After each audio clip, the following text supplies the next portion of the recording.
Bueno, buenas tardes.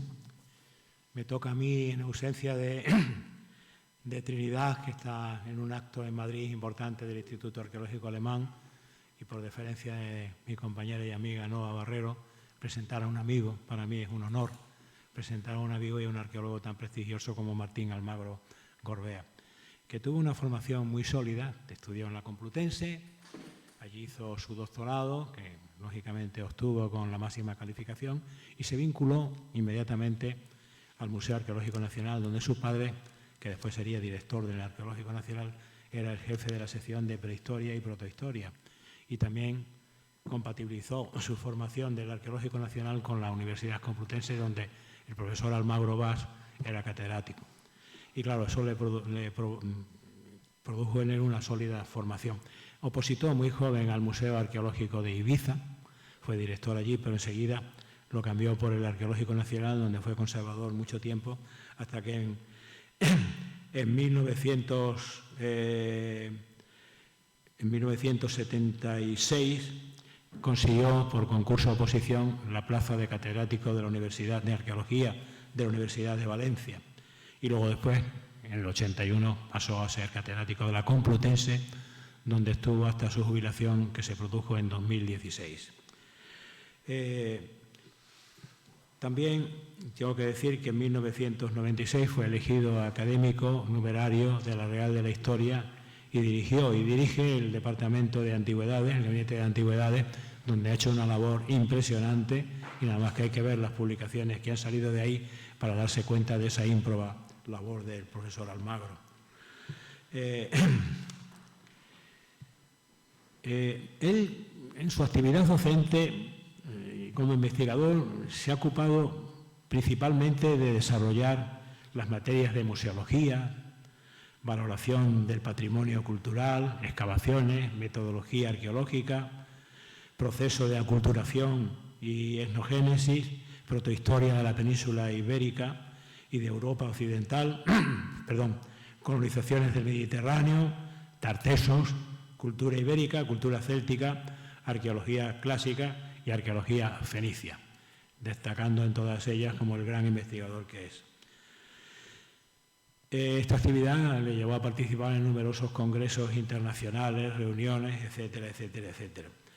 Y ha tenido también la dirección como investigador principal de unos 30 proyectos de investigación, algunos tan importantes como el que se desarrolló en Bibracte, que fue una conjunción de intereses de diversas instituciones europeas, y allí desarrolló su labor. Y lógicamente también él ha tenido mucho interés en potenciar el Gabinete de Antigüedades, y en la actualidad se dedica al estudio de las peñas sacras.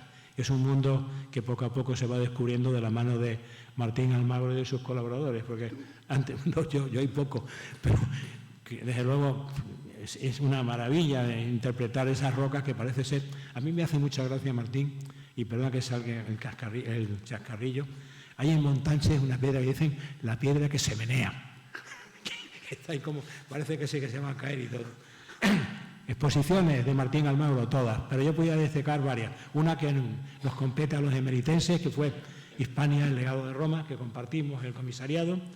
Después la de Alejandro Magno y el descubrimiento del mundo, y sobre todo de Hernán Cortés. Ha sido un paladín de Hernán Cortés. Ha dicho quién era Hernán Cortés, que no era precisamente un patán, sino que estuvo en Salamanca, tiene una formación impresionante. Y él ha comparado, y yo creo que con razón, que sus hazañas se pueden parangonar e incluso superar a las que hizo Alejandro Magno en su día. Pienso que Hernán Cortés tuvo ese carácter. ¿Sí? Bueno, aquí, por ejemplo, entre nosotros organizó un congreso importante sobre el disco de Teodosio en el Museo Nacional de Arte Romano. Fue la primera vez que yo creo que salió esa pieza del Gabinete de Antigüedades de la Academia de la Historia. Bueno, es miembro de tiene muchas distinciones, por ejemplo, es caballero de las Palmas Académicas de Francia, miembro de la Alexander von Humboldt Stiftung de Alemania, también consiguió el Premio de Cultura Viva, el Premio Internacional, el Premio Internacional Genio Protector de la Colonia Augusta Emérita, también lo tuvimos entre nosotros, y ha sido declarado justamente hijo adoptivo de Medellín, por la labor importante que ha realizado en esa ciudad. Bueno, es autor de más de 1000 artículos, yo diría que muchos más, y de numerosas monografías, tanto como autor principal como con colaboradores, capítulos de libros, etcétera, etcétera. Pero a mí lo que me interesa de Extremadura, que es lo que voy a destacar aquí, no quiero aburrir tanto, el bronce final y el periodo orientalizante en Extremadura, las necrópolis de Medellín en sus 3 campañas, 1, 2 y 3, el marco histórico de Medellín con Isturguis, y sobre todo los berrocales de Extremadura a los que antes hacía referencia, que están descubriendo ese mundo. A su empeño se debe la primera y certera sistematización de nuestra protohistoria, poniendo en orden esos disiecta membra que ilustraban ese espléndido periodo de nuestro pasado, con las influencias recibidas de varios pueblos y civilizaciones que aquí se asentaron o que aquí precisamente influyeron: celtas, tartesios, betones, corrientes atlánticas, fenicios, griegos. Sus consideraciones sobre el grupo de las denominadas estelas del suroeste fueron fundamentales para desvelar ese rico mundo perfectamente organizado en lo social y en lo político, o las relaciones con el mundo atlántico a través del estudio de los tesoros de Sagraja, Berzojana y Bodonal de la Sierra, que se acrecentaron después merced a nuestra posición geográfica, posición atlántica. Yo siempre digo que si hubo un mare nostrum, también hubo un atlánticum nostrum. Fue muy importante el Atlántico para desarrollar la civilización posterior romana. Y Martín Almagro, cuando yo tuve la suerte de contestarle a su discurso, no lo he dicho todavía, cuando lo nombramos justamente, fue este año, académico honorario, es la mayor distinción de la Real de Extremadura, las Letras y las Artes, yo decía que el profesor Almagro resulta ser un excelente, ha hecho un excelente discurso y resulta ser un gran amante de Extremadura y de la antigua Lusitania. Una tierra que ya le sorprendió cuando era apenas un niño y cuando estaba aquí con su padre, el profesor Almagro Vaz, mi querido maestro, en el sepulcro, excavando el sepulcro de Corredor del Prado de Lácara, tengo que decir eso, allí nos conocimos y vivían en un chozo. Yo fui con mi padre a verlos y allí pudo degustar lo que a él le encanta, los espárragos trigueros, sobre todo las credillas de tierra y, como no, las especies fisícolas que el señor Luis, perdón, estoy con un catarro, el señor Luis, que era el guarda del Prado de Lácara, las cogía con un garrito, no sé si está prohibido ahora, pero estaban buenísimos las pardillas y los bordallos aquellos. Más tarde sus visitas se fueron multiplicando, hizo la mili en Plasencia, en las milicias universitarias, vamos, digamos, periodo de práctica, y allí estuvo estudiando la cueva del Boquique, entre otras cosas, ¿no? Y Medellín, ese gran proyecto que él ha realizado, que ha desvelado con las excavaciones que realizó tanto en la necrópolis como en el Castro, ¿no? Y por eso le hicieron hijo adoptivo de Medellín. Martín Almagro, y yo voy terminando ya, cuando puede vuelve a Extremadura. Esta mañana, cuando hablábamos, dice, estoy gozando del paisaje de Extremadura, con ese verdor, esos montes que antes ni veía y ahora los veo y los paladeo mucho. Y la verdad es que él siempre ha disfrutado con nuestros paisajes y con nuestra Extremadura. Es un extremeño más, y así se dijo en el acto de toma de posesión de la Real Academia de Extremadura.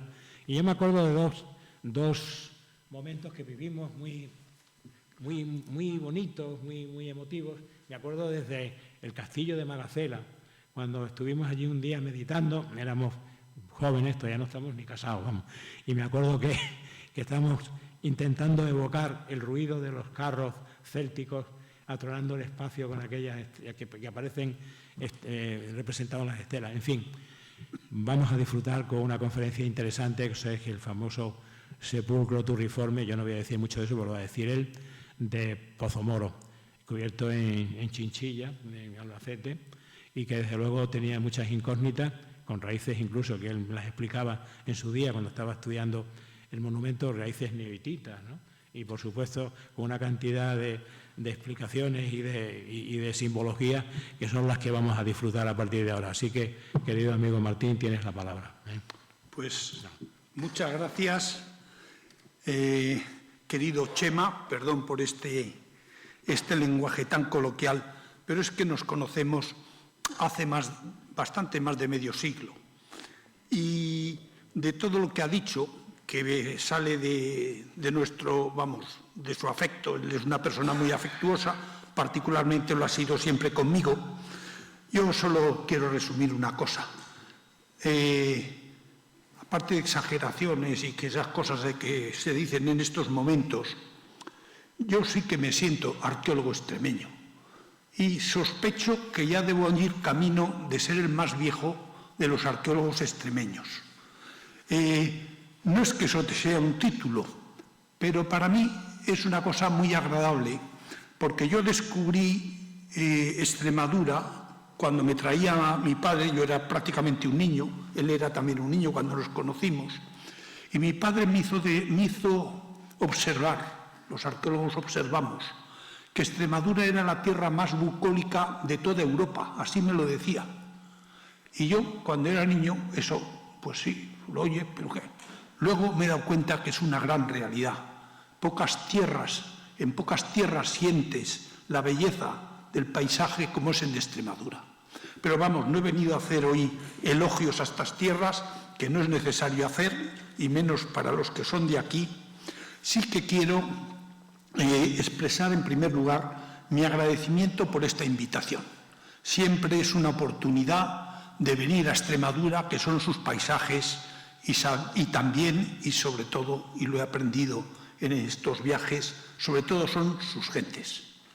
Por tanto, agradezco que se me dé la oportunidad en este mundo tan ajetreado que tenemos todos de venir aquí. Es una obligación, y entonces la cumples y entonces vienes.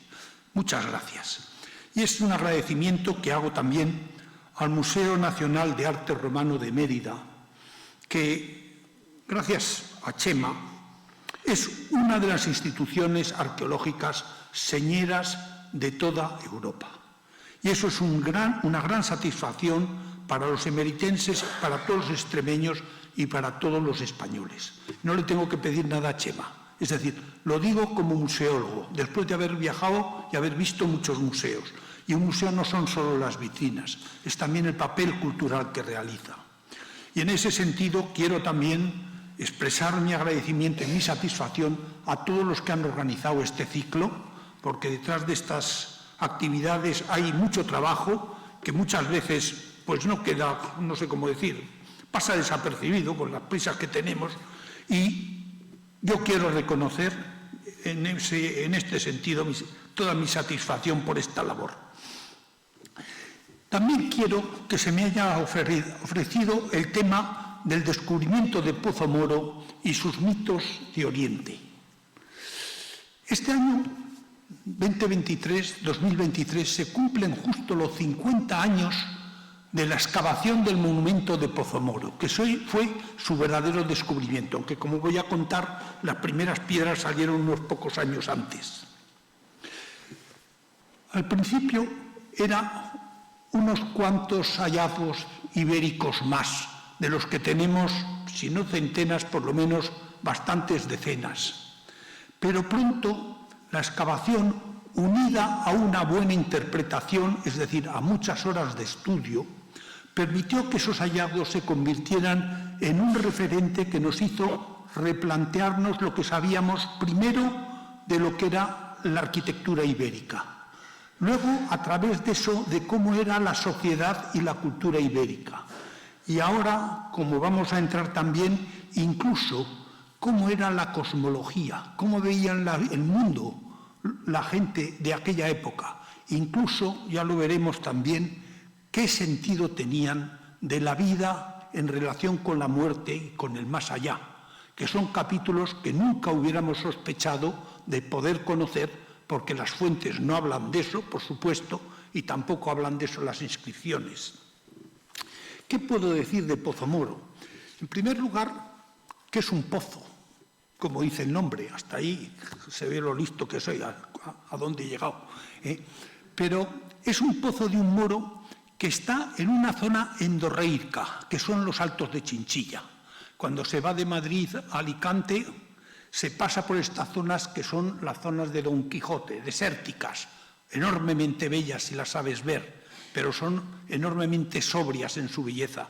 Y en esas zonas de esos Altos de Chinchilla, a cerca de 1000 metros de altura, en verano tórridas, en estas fechas terribles de frío, en ese pozo aparecieron unos restos en un majano que había entre dos fincas que el año 1969 se hizo la concentración parcelaria, las unieron y entonces hubo que quitar las piedras para permitir labrar mejor.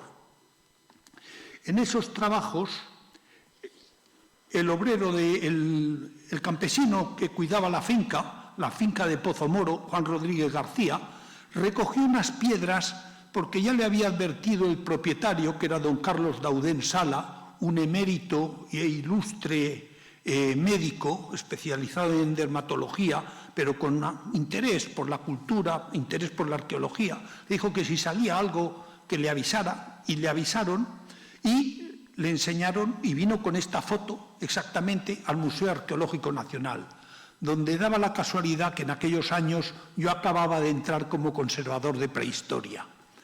Nos enseñaron las piedras y, bueno, pues un monumento, un resto de monumento ibérico más, que pensábamos que eran santuarios y tal, pues habrá que ir a verlo. Y en una fecha de diciembre, creo que era un 6 o un 9 de diciembre, o sea, por estas fechas, pero antes de que el clima se calentara. Recuerdo un frío que paqué, fuimos a ver aquello y lo único que se veía era el majano, pero en el majano había otros restos de piedras. Entre otros, enseguida distinguimos una nacela, una gola, es decir, una piedra con una cornisa curva, que indicaba que era un monumento muy singular. De este tipo no se conocían restos en la península ibérica. Y entonces se decidió hacer una prospección. La prospección la hicimos el año 71. Poco, en el 70 hubo que planificarlo, en el 71 lo hicimos. Y observamos que el terreno, al quitar el majano, formaba un pequeño túmulo. No sé si le ven ustedes aquí la forma ligeramente tumular. Y eso quería decir que debajo había restos. Y para abordar ese túmulo hicimos un cuadriculado de 8 por 8 cuadrículas y en el sitio donde los obreros decían que habían encontrado más restos, señalamos 4 cuadrículas y luego una trinchera longitudinal para estudiar la estructura. Esto lo llevó a cabo el que luego sería director del Museo de Soria, Luis Argente Oliver, al que siempre le recuerdo con afecto porque fue un gran arqueólogo y una gran persona. La excavación fue una excavación de la época. En Pozo Moro usamos por primera vez un nivel óptico, un teodolito. Antes, ¿saben lo que se usaba? Una goma con agua, para ver si estaban horizontales los niveles. También se usó, por ejemplo, por primera vez una fotografía aérea. Había un aficionado en Albacete que, con tal que le dejara luego picar contra la gente para ver cómo se tiraba al suelo, porque eran avionetas de esas que iban a 120, a 130, pues me llevaba y conseguía documentar la excavación. O sea que guardo muchos recuerdos de aquellos años felices, o cuando salía una piedra de especial interés, y aquí podemos ver a todos los obreros con los arqueólogos, que no se confunden a veces con los obreros, y teníamos tal pinta que el día que fui a abrir la cuenta corriente me tomaron por atracador, porque había pasado la Guardia Civil diciendo que iban a pasar unos atracadores que estuvieran con cuidado, y llegamos nosotros con todo el polvo y toda la porquería y dijeron, ya están aquí, y estos son. Hasta que enseñamos el carnet de identidad y dijimos que lo que queríamos era una cuenta corriente para pagar a los obreros. O sea, son muchos recuerdos, pero entre esos recuerdos está la excavación en la que salía un nivel de tierra vegetal, que pueden ver aquí, debajo un nivel con inhumaciones tardoantiguas del siglo V, siglo VI después de Cristo, otro nivel muy potente, que era lo que había formado ese túmulo, que eran unas tumbas ibéricas hechas con adobe, y por debajo la gran sorpresa fue que apareció 2 hiladas, una completa y otra suficientemente completa, de un monumento que tenía una base escalonada. Y eso es el gran interés, el interés que puedo decir que es excepcional de este monumento. Esta es la carretera que va de Pozo Cañada hasta Horna, y a unos metros de ahí, donde estaba el majano, apareció la excavación, terreno que dejamos, que marcamos en cuadrículas, y la organización en cuadrículas que luego abríamos en área para poder interpretar mejor. Esto es metodología de trabajo. ¿Qué es lo que apareció? En primer lugar, lo hemos visto en la sección, ahora lo vemos en el plano, una necrópolis orientada noreste, suroeste, de inhumaciones paganas, pero muy tardías, ya de época cristiana. Pero ahí seguía el paganismo. Pagano viene de pagus, que quiere decir terreno agrícola, campo agrícola. Y estos eran paganos, seguían con la tradición antigua en época muy tardía. Luego había una necrópolis de tumbas ibéricas pequeñas, debajo una necrópolis de grandes tumbas ibéricas, de los que se llaman tumbas principescas por su tamaño, y debajo de esta aparecían los restos caídos hacia el norte y hacia el este de un monumento cuadrado que recientemente en el estudio que estamos ahora reelaborando de Pozo Moro hemos descubierto que se cayó por un terremoto de escala de fuerza 6 ocurrido hacia el 500, que no es sorprendente en esa época del sureste, recordemos hace unos años el de Cieza, no sé si lo recuerdan algunos de ustedes, y fue seguramente eso lo que hizo caer el terremoto, el monumento, porque los sillares están alineados, tal como habían caído, porque vibraron así y entonces se despeñaron en sentido vertical. El interés que tenía esto es que conseguimos recuperar hasta 115 de los 300 o 400 sillares que tenía el monumento. Y eso permitió una especie de juego de, no sé cómo decir, de recomponer el monumento, lo que llamamos en arqueología una anastilosis, de poder reconstruir el monumento con los datos que se habían conservado. Pero además, debajo del monumento aparecieron un hoyo con cenizas y restos de huesos. Esos huesos no eran la tumba, pero eran los restos de la cremación del individuo al que seguramente se había dedicado el monumento. ¿Y por qué? Porque entre esos restos había una pequeña figurita de bronce que se puede reconstruir viendo que es un curos, es decir, un joven heroizado, divinizado, desnudo, por eso está desnudo, la forma de decir que está en el más allá, que además sostiene por el rabo a dos leones, es decir, es el señor de la naturaleza. Es el héroe que lo domina todo. Y eso era un asa de un jarro seguramente usado para el ritual funerario, es decir, para escanciar el vino que se recogía en esta copa, donde hay una figura en una postura muy rara, y es un señor que está dando una voltereta, es decir, es un histrión de corte. Lo sabemos por relieves etruscos, por relieves orientales, que eran los elementos que adornaban las cortes. Y junto a eso hay también un lequizos, un vaso para perfumes muy grande, que se puede fechar en el 510 a.C., esto se fecha hacia el 500, es decir, todas estas piezas se compraron seguramente para el funeral, y tienen una escena de Dionisos. Dionisos es el dios del vino, pero en un vaso con perfume es sobre todo el dios también de la vida en el más allá. Y todo esto indica que de alguna manera estamos ante ritos mágicos que conocíamos muy mal para intentar explicar cómo el muerto quería vivir, quería seguir viviendo en el otro mundo. El estudio y descubrimiento del monumento obligó a una publicación que hicimos el año 83, la excavación, el análisis y el estudio de las técnicas de construcción para reconstruir el edificio, para saber cómo lo habían hecho, luego estudiar sus paralelos constructivos, de dónde viene, cómo puede tener estas formas, cómo pueden salir aquí estos elementos tan interesantes que vamos a analizar después, cómo salen, cómo han ido apareciendo. La iconografía tiene unos relieves que es de lo más sorprendente, que jamás habíamos pensado antes que hubiera relieves de tipo neohitita en el extremo occidental del Mediterráneo. ¿Qué significan esos relieves desde el punto de vista estilístico de la creación artística? ¿Qué significan como elementos mitológicos que nos transportan las ideas, las creencias que tenían aquellas gentes y que son sobre todo del mundo arameo, que es un mundo fenicio occidental próximo a los cananeos y por tanto a los hebreos, pero sobre todo más enraigados con el mundo mesopotámico de Babilonia. Es decir, traía una serie de problemática, si me permite la expresión, que es totalmente sorprendente en un mundo ibérico apartado en el extremo occidente.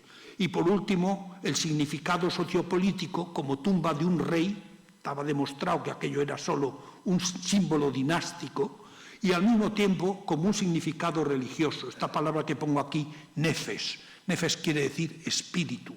Es decir, el monumento era él mismo la encarnación del espíritu del difunto, a través de los símbolos que ofrecían. Ese es el interés que supuso ese descubrimiento, y eso es lo que nos fue descubriendo el monumento a medida que fuimos investigándolo, y una cosa nos iba llevando a la otra. El monumento de Pozo Moro tenía dos cuerpos, aquí lo pueden ver, terminando probablemente en una cúspide piramidal. Lo retiramos de donde había aparecido, se montó en el Museo Arqueológico Nacional con unas estructuras de hierro para que los sillares no se aplastaran y se pudieran desmontar. En efecto, recientemente se desmontó este primer montaje y se ha hecho otro rectificando los errores y las precisiones que habíamos alcanzado con los estudios realizados. ¿Qué sabemos del monumento de Pozo Moro? En primer lugar, quiero detenerme en la técnica constructiva. Con Pozo Moro ha llegado la cantería al occidente. Antes no sabíamos tallar la piedra. Se podían hacer grandes megalitos, como el de Lácara, pero era utilizando piedras, las que había. Aquí no, aquí se aprende a trabajar y veremos con qué sabiduría se trabaja la piedra. Desde entonces hasta los equipos de canteros que todavía perduran en algún sitio de España. Es esa la continuidad. Es muy interesante. Usan una serie de instrumentos que hemos identificado a través de las huellas que han dejado. Picos, azuelas, punteros, un berbiquí de arco y piedras de alisar, que todavía se usan en cantería. Ahora ya, sobre todo mecanizados, se han ido perdiendo estos instrumentos, pero aún los viejos canteros los reconocen. Luego, la estereotomía, la forma de trabajar y montar la cantería. Muros hechos con sillares regulares, de la misma altura en cada hilada, los sillares tallados con anacirosis, es decir, preparando que los bordes queden bien alisados para que junten sin dejar huellas y así aumentar la sustentación.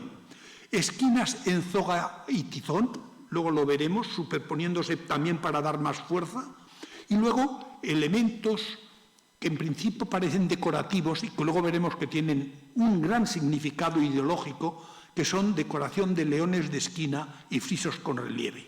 Además hay marcas de preparación de la talla, líneas de trazado para indicar dónde se debía colocar cada sillar, marcas para indicar la hilada a la que correspondía cada sillar, que nos están diciendo que este monumento se montó o se preparó para estar preparado para montar el día que muriera el funcionario, el destinatario.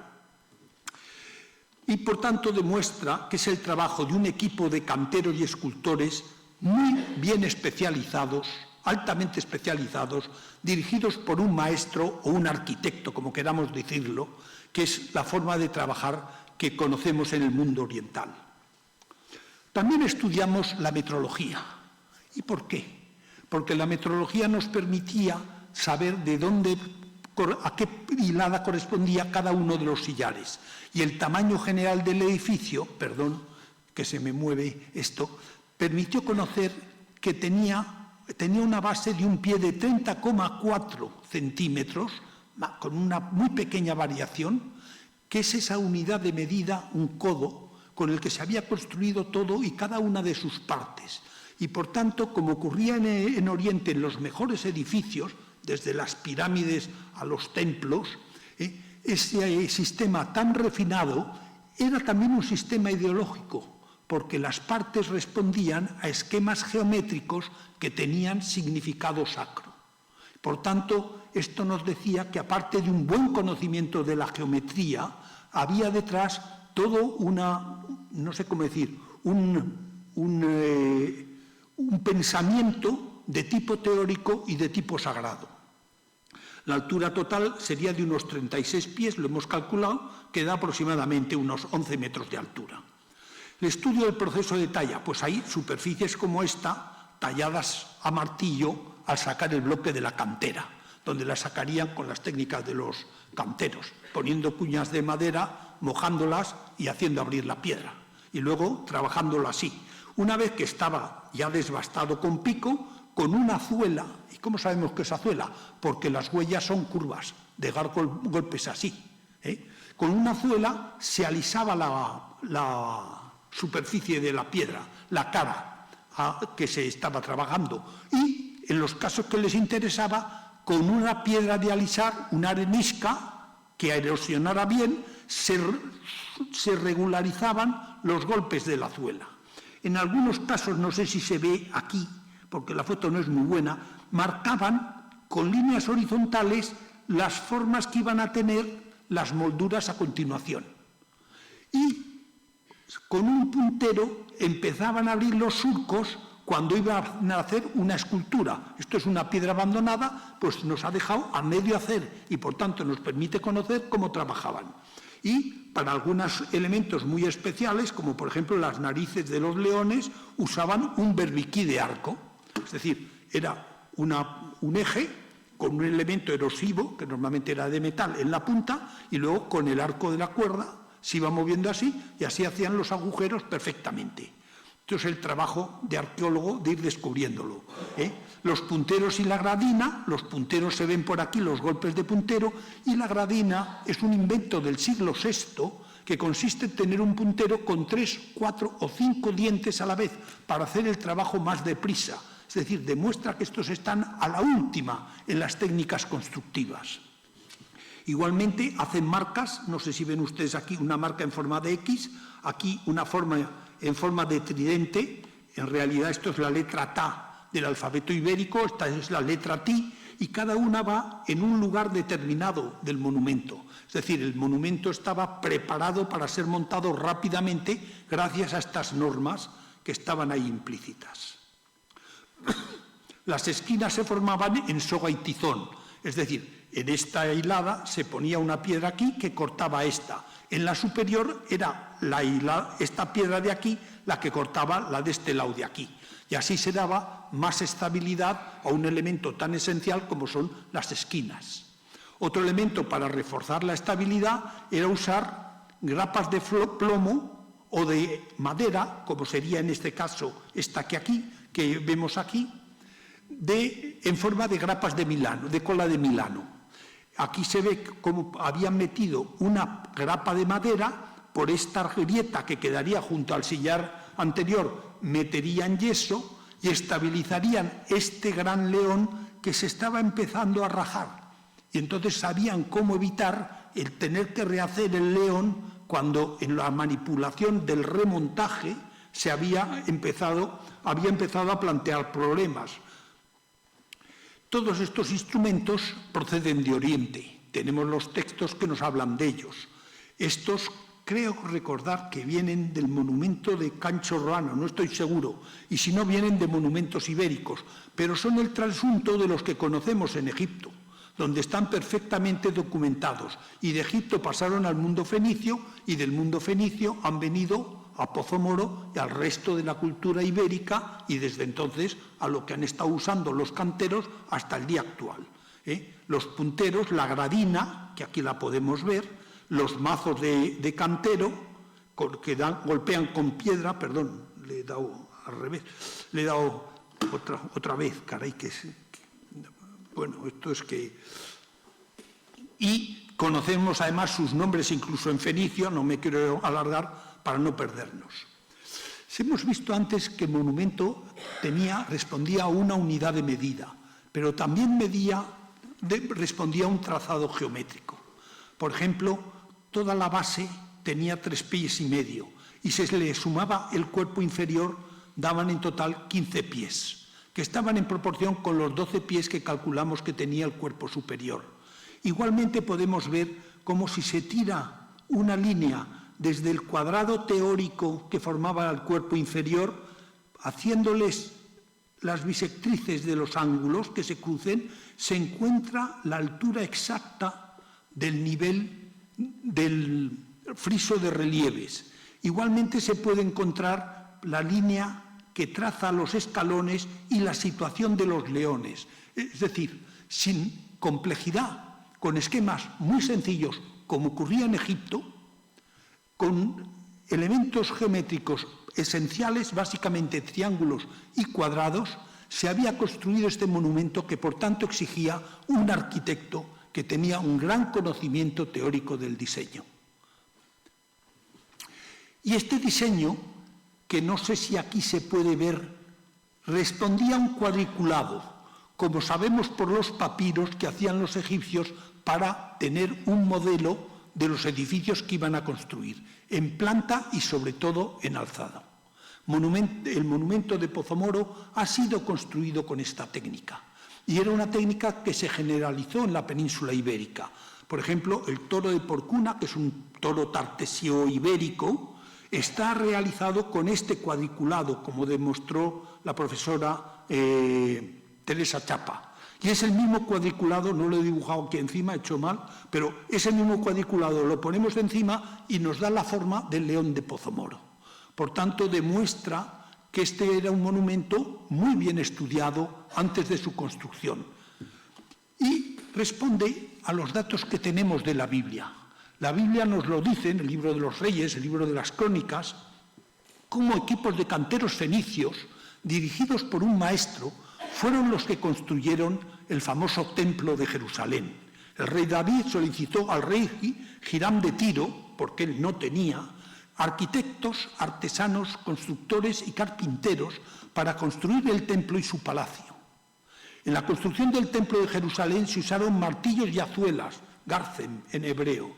En la inscripción del túnel de Siloé, un gran túnel que hacen en Siloé para llevar el agua, que tiene más de 1 kilómetro, que construyó Ezequías en el año 701, la inscripción conmemorativa hace referencia a las azuelas o alcotanas utilizadas, los mismos instrumentos que hemos encontrado su huella en Pozo Moro. Y la Biblia señala, eso es muy interesante, que en la construcción del templo no se hallían martillos, azuelas ni herramientas de hierro, pues los sillares habían sido bien preparados en la cantera para ser montados sin hacer ruido, como debió ocurrir en Pozo Moro. Fíjense qué coincidencias que van saliendo a base de ir estudiando y analizando los datos que nos vienen. Entonces, alcotanas, azuelas, escoplos, punteros aparecen en las excavaciones de Oriente. Y son elementos que probablemente desde Egipto se han debido desarrollar hasta Mesopotamia y luego los fenicios han llevado por todo el Mediterráneo, desde Grecia al mundo púnico y a la península ibérica. Aparte de esta tecnología, no sé si les he aburrido en esto, hay una serie de elementos constructivos de tradición oriental que son las grandes innovaciones de la arquitectura fenicia del siglo VI, que era la adelantada por encima de la griega. Luego se impuso la griega. ¿Por qué?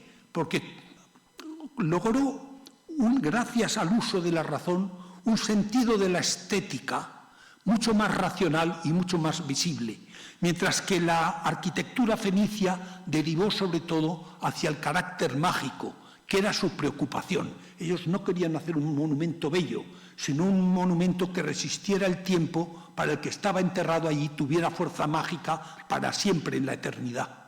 Y eso es un elemento muy interesante de formas de pensar distintos. Es el cuerpo torriforme que tiene forma de obelisco, los obeliscos que hay en los templos destinados al culto solar y que suponen la reencarnación del sol cada mañana cuando sale de la noche. El témenos o recinto sagrado que tiene forma de piel de toro, lo vamos a ver a continuación. Bueno, el basamento escalonado, ese basamento sobre el que se asienta el Partenón y todos los templos griegos, lo tiene el monumento de Pozo Moro. Era un elemento sacro, ahí vivía una divinidad, por tanto. Y así vamos entendiendo poco a poco qué era lo que pensaban los que hicieron el monumento de Pozo Moro, de cuál era su función, su significado, su utilidad, su simbolismo. Las golas con baquitón, la cámara, lo vamos a ir viendo, no me quiero entretener porque si no, no llegaré a tiempo.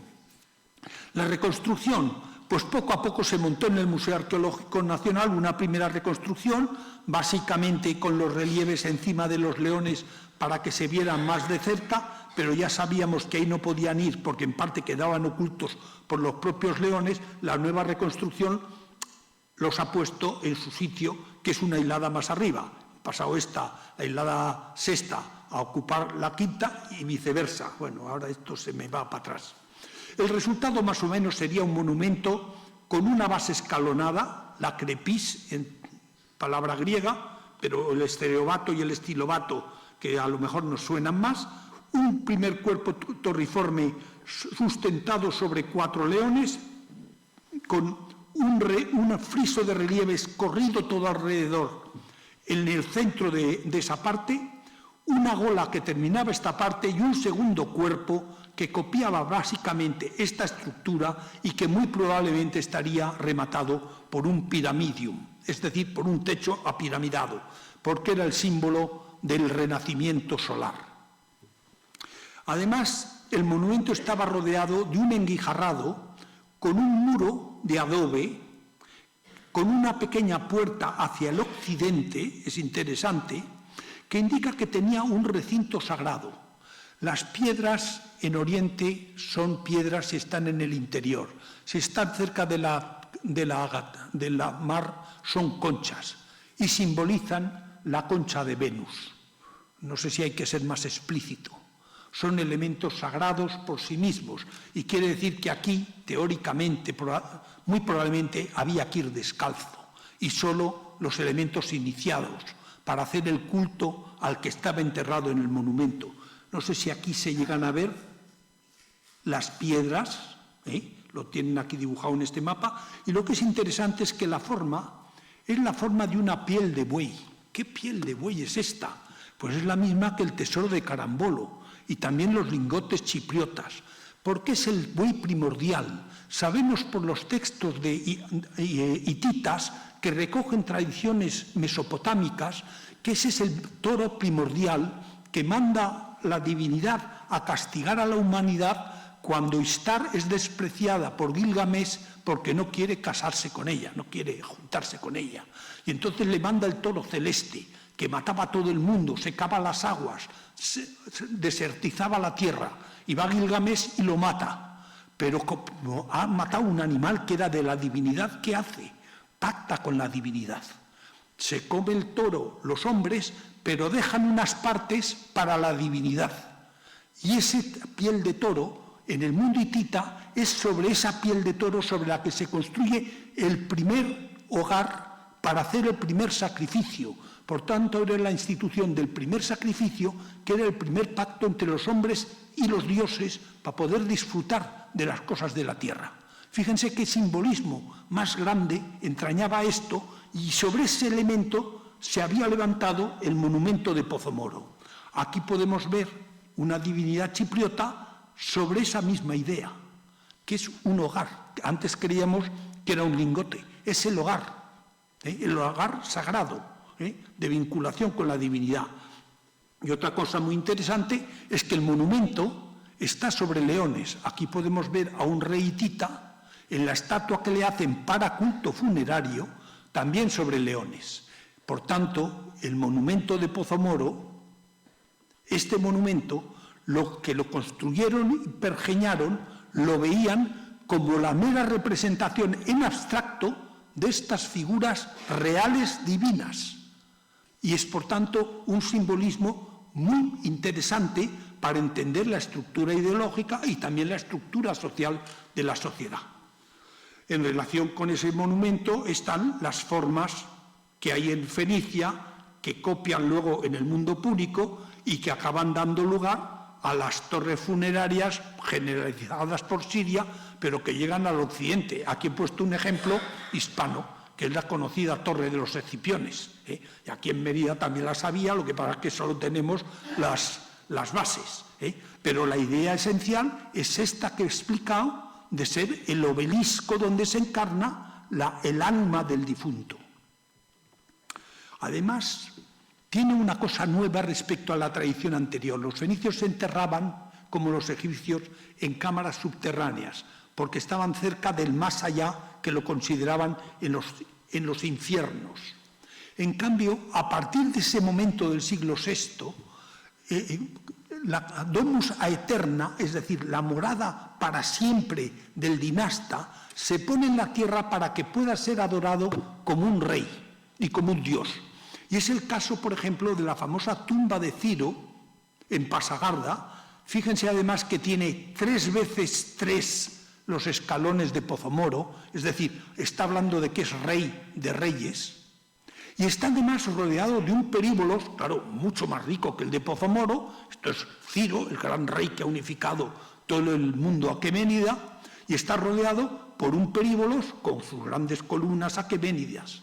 Y lo mismo pasa con la tumba rupestre de Focea o con los pilares licios en Anatolia de Santos. Es decir, el modelo de Pozomoro se está repitiendo por esas fechas de mediados, segunda mitad del siglo VI, por toda el Asia Oriental.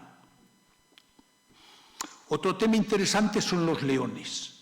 Los leones que decoraban las esquinas, a ver si lo vemos, estos leones que vemos aquí, no son un elemento decorativo. En Tel al-Ahmar, en el Alto Éufrates, los leones tenían grabados, no sé si se ven aquí en jeroglíficos, su nombre. Y uno, eran los 2 leones que estaban a la entrada del palacio, protegiéndolo. Yo soy la tempestad impetuosa, irresistible en el ataque. Aplasto a los rebeldes y procuro lo que satisface al corazón. Y el otro es el que se abalanza sobre la rebelión, arrasa al enemigo, expulsa el mal y deja entrar el bien. Es decir, son elementos apotropaicos para defender el monumento, sobre todo en sentido mágico, no en sentido físico. Y entramos en este mundo de la interpretación de lo que tenía el monumento. No puedo entrar en detalles porque falta tiempo y porque además algunos de los frisos daría no para una conferencia, sino para un ciclo. Daré algunas puntadas para que lo vean.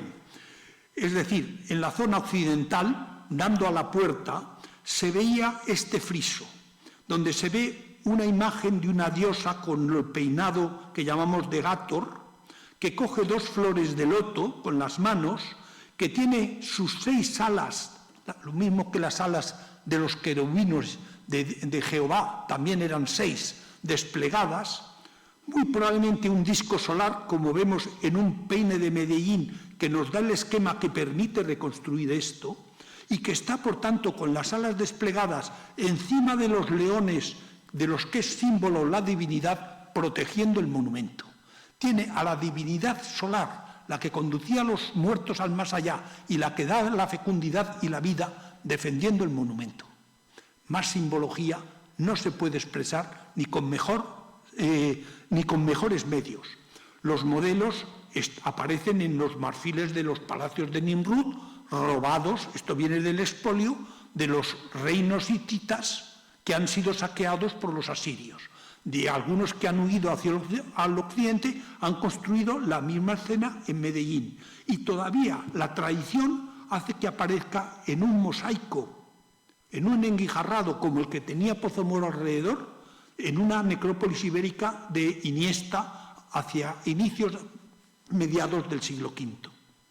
Otro ejemplo de esta divinidad es que, si nos fijamos, la divinidad tiene a los lados 2 grandes flores de loto, que son como 2 árboles. Esos son los 2 árboles que vemos junto con 2 palmeras protegidos por querubines, por tanto son árboles sagrados, que marcan a la diosa Istar. La diosa Istar, aquí está como Sepes, pero es la diosa Istar, dando la coronación, es decir, recibiendo como rey al rey de Mari. Esto lo entendían los que estaban viendo Pozomoro, porque es una forma de hablar a través de imágenes. Y curiosamente, esas 2 columnas que son árboles son las 2 columnas que la Biblia cita, que se llamaban Boaz y Jaquín, relacionados con los antepasados, que eran las que flanqueaban la entrada al templo de Salomón. Y son 2 columnas que aparecen en todos los santuarios fenicios para determinar que a partir de aquí el terreno que pisas es sagrado, es de la divinidad. no es terreno normal. Más detalles de paralelos es, por ejemplo, la divinidad no está agachada como en Pozo Moro, pero está desnuda, como es característica, con las flores de loto en la mano. El loto es una flor que se cierra de noche y con el primer rayo de sol se abre. No solo es muy bonita, sino que es circular como el sol y además al relacionarse con el primer rayo de sol es símbolo de renacimiento y por tanto de inmortalidad. Eso es lo que tiene esta Venus en la mano. Y esto, esta otra representación, en cambio, tiene el disco solar con dos palomas, que son las dos palomas que vemos en este relieve de Pozo Moro, en este relieve también de Iniesta, es decir, las flores de loto de Medellín, las flores de loto de Nimrud. Estamos en un lenguaje en imágenes plenamente comprensible, como cuando uno lee un romance y hay determinados epítetos que se repiten sistemáticamente. Y otra imagen, otro relieve que ha llamado aún más la atención es el de un banquete antropofágico con monstruos míticos. En un gran trono, que tenía un cojín con borlas que se han esquematizado en triángulos, aparece una divinidad con dos cabezas, otros autores ven ahí dos divinidades gemelas, yo prefiero ver dos cabezas, que sostiene un cuenco. Esta forma de poner la mano así quiere decir que coge un cuenco, es un lenguaje, donde hay un personaje abatido, con la cabeza para un lado y los pies para el otro. Delante de él hay una mesa con un jabalí, patas traseras, patas delanteras, el cuerno, el ojo, las orejas, creo que se llega a ver. Sí. Y detrás de él una figura con traje talar, con flecos, probablemente femenina, que tiene un cuenco en la mano, pero tiene una lengua bífida, por tanto es una figura monstruosa. Y detrás hay otra figura, otro cuenco, con otro ser humano de cabeza pequeñita y manos pequeñas, por tanto los humanos son pequeñitos, hay una escala, que es una perspectiva de tamaño, y que está probablemente puesto en un elemento con fuego para quemarlo, y con una divinidad que viene con cabeza tal vez de caballo, otros dicen que de hipopótamo, con una gran falcata, con un gran cuchillo, con una gran navaja, que evidentemente es una escena de sacrificio, lo va a sacrificar. Bueno, sobre este sillar se han escrito muchos, muy numerosos artículos y se han identificado, permítanme que lo lea, con el dios El Dagán, con el dios Moloch, con Kumarbi, con Cronos, con Tártano, con Mot, con el Minotauro, con Baal, con Nergal, con Caco, con los dioses, los Goodly Goats, los dioses buenos de Ugarit, con Set, con Tauret, con Dagda, el dios celta, con Eurínomos en el mundo griego. Es decir, cualquier cosa de esas daría para explicarlo durante mucho tiempo. No me puedo extender, simplemente es importante.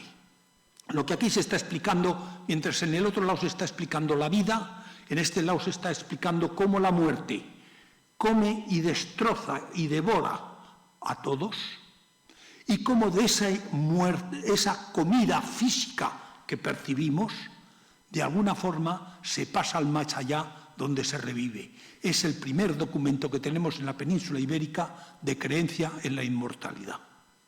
Fíjense qué cosa más interesante.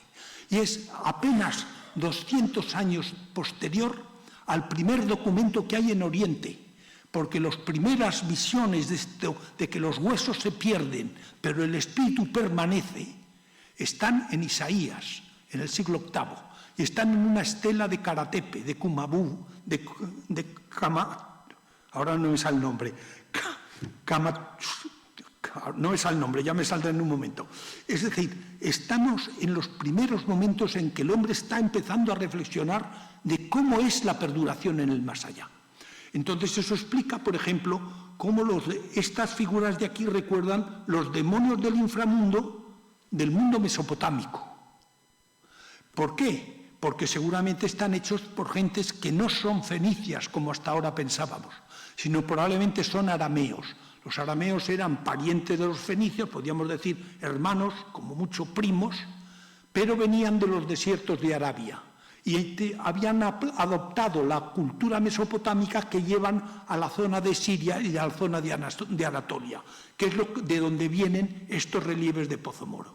Por otra parte, el relieve tiene el aspecto formal de un banquete, pero es el banquete funerario, que se llamaba el rito del Quispum, que era un rito que consistía en que el muerto comía con los que participaban en el banquete. Yo todavía recuerdo banquetes funerarios en España, aún los he visto en relación con el muerto.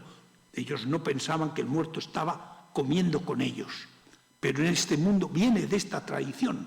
El muerto comía con ellos porque estaba divinizado en el más allá y gracias a la comida que le daban sus sucesores, por eso era tan importante tener un hijo, porque si no tenías culto no te daban de comer y no vivías en el más allá. Es decir, es toda una religión, toda una ideología que nos está enseñando Pozo Moro que antes no podíamos ni sospechar. Pongo unos amuletos de Aslantash en Siria, en el Alto Éufrates. Aquí podemos ver un monstruo en forma de perro comiéndose una persona, se la ha tragado entera y se ven las piernas. No sé si se llega a verlo. O aquí tiene la cara de perro y le queda la pierna que se las está metiendo con las dos manos. Los pies en forma de alacranes. Es decir, los seres son repugnantes. Son estos monstruos del otro mundo que he comentado antes, de la ideología mesopotámica. Pero, en esta patera de Santi Esteban del Puerto, una figura monstruosa con cabeza de lobo se está comiendo una persona. Y está la persona tan feliz. Es el ancestro, el dios de los ancestros, que lo está comiendo seguramente para llevarlo al más allá, donde va a revivir como tal. Y en el famoso caldero de Gundestrup, que es uno de los tesoros del Museo de Copenhague, aparece una escena de unos guerreros que desfilan con las lures hacia una divinidad doble de tamaño, como hemos visto en el friso de Pozo Moro, que los introduce en un caldero y luego se convierten en jinetes, es decir, los eleva de estatus y ya inmortales siguen hacia el más allá. Y sabemos por los textos galeses e irlandeses que seguían vivos, pero sin habla. Se habían convertido en espíritu. ¡Ay, Señor! Se han convertido en espíritu. ¿Cómo se llama el yacimiento? Pozo Moro. ¿Qué quiere decir moro? ¿Que tenía un turbante y venía de Mauritania? No. Quiere decir el pozo, lo que une con los infiernos, del moro, que viene una palabra indoeuropea que es mors, que en latín da mortus, a que ya no suena más. Mort en indoeuropeo quiere decir el espíritu del muerto. Por tanto, era el sitio del espíritu del muerto. He comentado antes que un terremoto lo tumbó. Un terremoto en la antigüedad se consideraba un prodigium, es decir, un castigo de la divinidad por cualquier cosa que habían hecho los humanos, fueran conscientes o no. Y entonces el hundimiento de un monumento tan impresionante, famoso en toda la región, seguro, por un terremoto, debió considerarse terrible. Y además, como ese monumento era donde se encarnaba el espíritu quedó suelto. Nosotros supongo que no tenemos miedo, a lo mejor alguno tiene miedo a los fantasmas, pero en aquella época sí se creía en ello. Y entonces era lo más terrible que podía haber. Creo que el Pozo Moro es el topónimo que nos ha quedado de todo esto que estamos explicando. También apareció un guerrero, pero ya tengo que acortar porque si no me alargo mucho, como el que hemos visto con su escudo, con su lanza, no sé si la ven por ahí, con su cintura corta, con sus glebas. Está luchando con un monstruo de muchas cabezas. Aquí podemos ver a Hércules con la lucha con la hidra, pero tiene precedentes en Mesopotamia, que es donde han venido los modelos de Pozo Moro, como esta placa de hueso del segundo milenio o este cilindro sello. También aparecen en el mundo hitita, como este héroe o divinidad con un dragón que acabará yendo con Santiago y que todavía en Burgos había pueblos que guardaban la tradición de que el héroe, ahora ya se llamaba el Cid, había matado un dragón que se comía a los niños.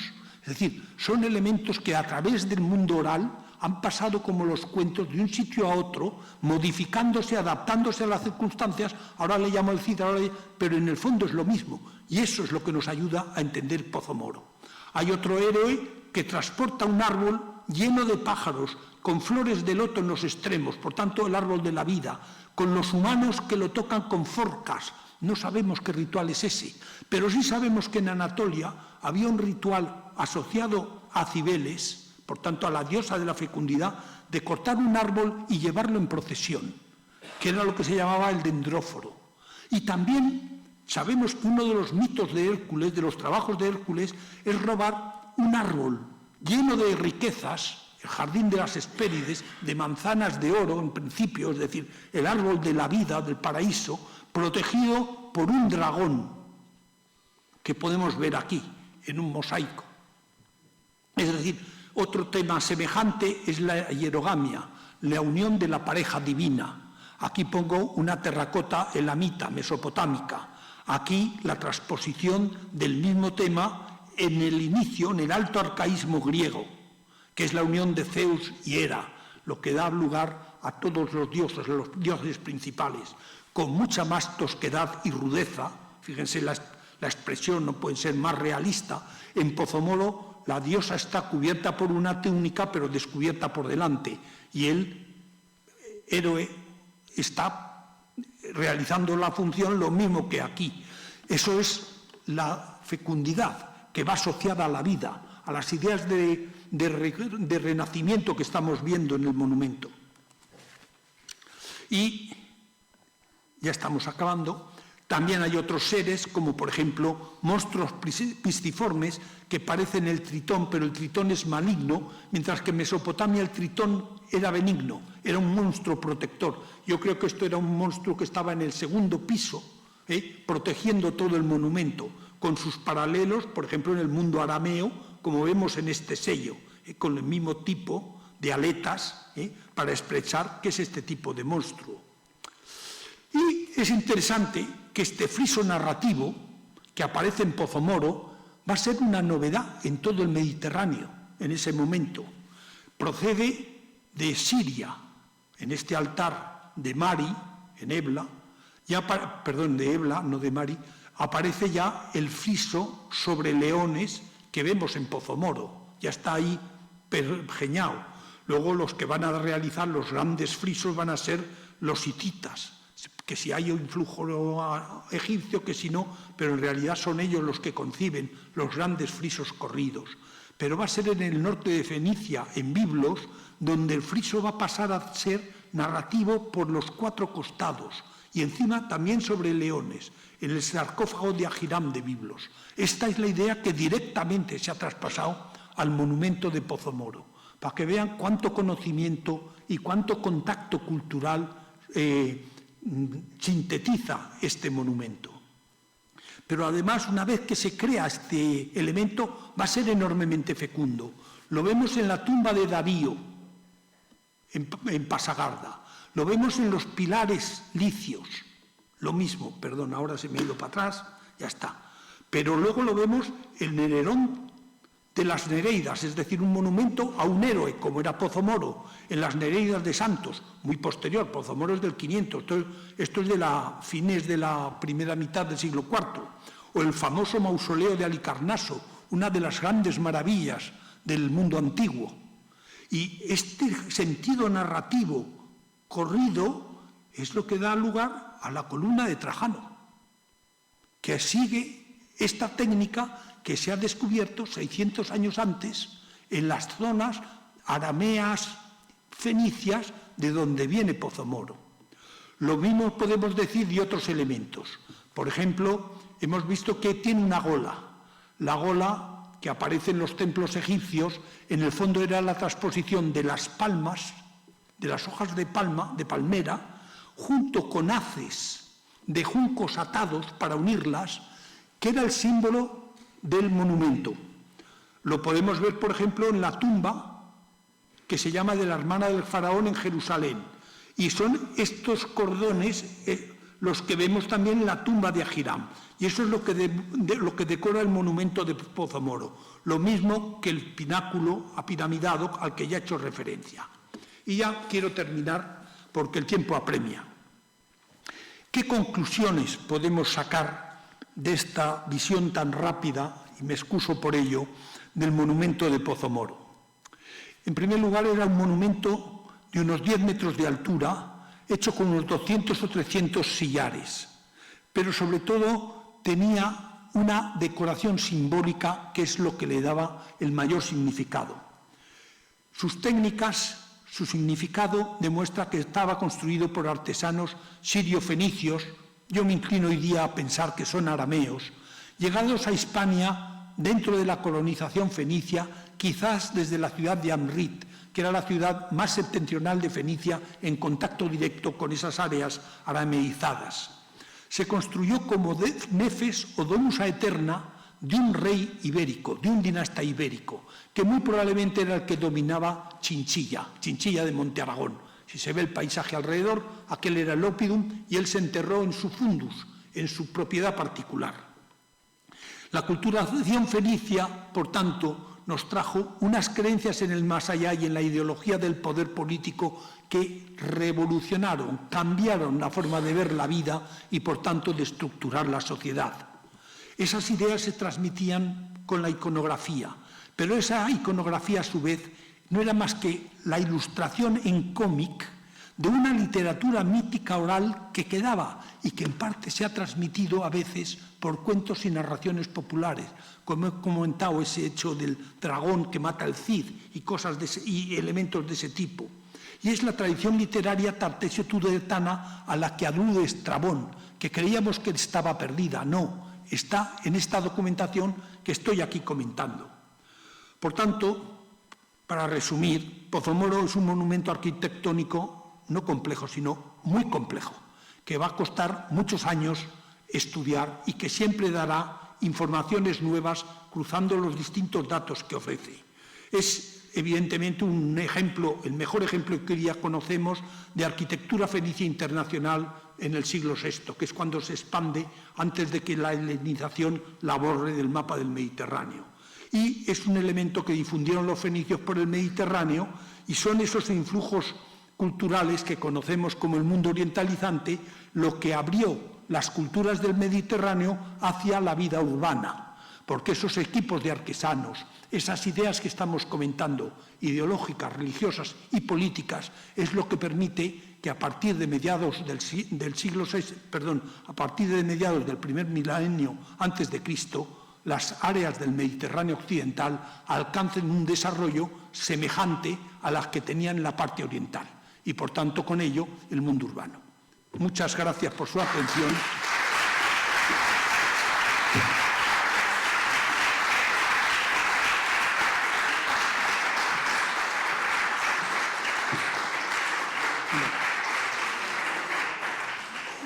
Y que el león de Pozomoro nos proteja.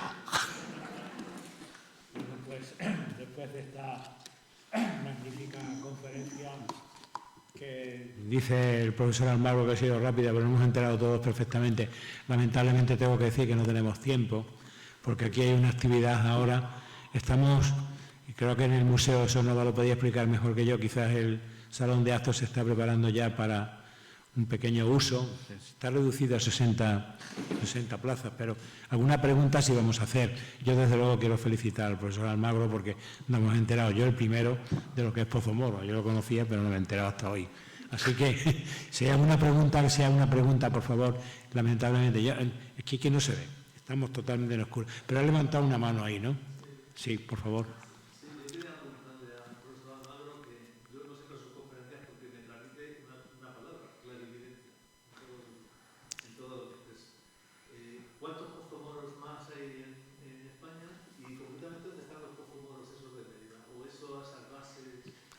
No, en Mérida hay monumentos romanos que tienen esa forma, que nosotros damos como pura arquitectura. Seguramente los romanos sabían que además tenía un significado. A lo mejor no lo sabían tanto como los fenicios, que usaban la arquitectura mucho más como magia que como construcción, que eso es lo que hemos aprendido en Pozomoro. ¿Cuántos pozomoros hay? No digo que muchos, pero decenas seguro. Y si a mí me dan los medios, en 2 años saco 4. No lo digo por decir.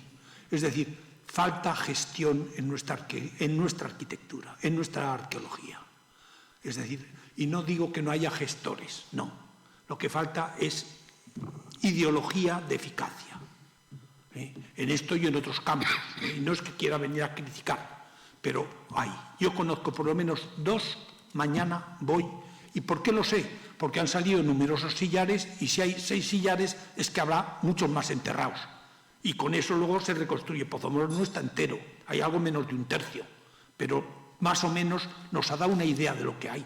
Hagamos lo mismo donde han salido otros y te digo 2 y a lo mejor enseguida te digo 4 antes de acabar, ¿no? Bien. Una última pregunta, por favor, porque es que no tenemos tiempo. Aquí hay un acto ahora y estamos de prestado aquí y muy agradecidos también a Caja Badajoz. Si no la hay, yo voy a decir lo siguiente. El ciclo continúa en febrero, el 25 de enero, voy yo corriendo, con Juan Luis Arzuaga, el descubrimiento de Atapuerca, será la próxima conferencia. Y ahora yo lo que, reiterando, y le daremos un gran aplauso al profesor Almagro por esa magnífica conferencia, que yo me haya enterado por primera vez de lo que es Pozomoro, que es la verdad. Quiero, en nombre del museo, si me lo permite, Nova, desearles una feliz Navidad y un año 2024 lleno de aventuras. Así que un aplauso al profesor Almagro. Muchas gracias.